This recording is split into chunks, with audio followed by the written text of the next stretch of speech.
Assalamualaikum warahmatullahi wabarakatuh.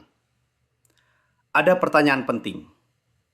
Bagaimana Islam memandang toleransi beragama? Jawabannya sebenarnya sudah sangat jelas dalam prinsip dasar Islam, yang tertuang dalam ayat terkenal di Surah Al-Kafirun ayat 6. Untukmu agamamu, dan untukku agamaku. Kalimat ini bukan sekedar slogan, tapi sebuah batas tegas sekaligus bentuk toleransi. Artinya apa? Bahwa Islam mengakui adanya perbedaan keyakinan dan tidak memaksakan orang lain untuk masuk Islam. Dalam hal ibadah, akidah, dan keyakinan, itu wilayah pribadi yang tidak boleh dipaksa. Prinsip ini juga ditegaskan dalam Surah Al-Baqarah ayat 256. Tidak ada paksaan dalam agama. Jadi secara konsep, Islam itu jelas. Tidak boleh memaksa orang beriman, mengakui keberagaman, memberi ruang hidup berdampingan. Tapi, disinilah pentingnya kita berpikir jernih. Toleransi dalam Islam bukan berarti mencampur adukan keyakinan.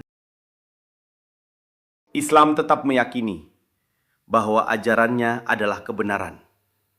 Tapi dalam waktu yang sama, tidak menghalangi orang lain untuk meyakini hal yang berbeda. Jadi toleransi itu ada batasnya.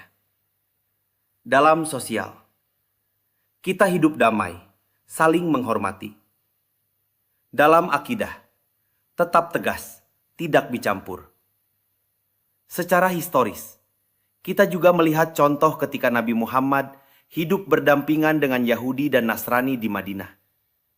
Mereka punya hak hidup, hak beragama, dan perlindungan sebagai warga.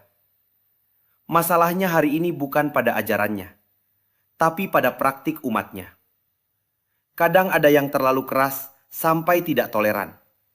Kadang juga ada yang terlalu longgar sampai kehilangan prinsip. Padahal Islam berada di tengah.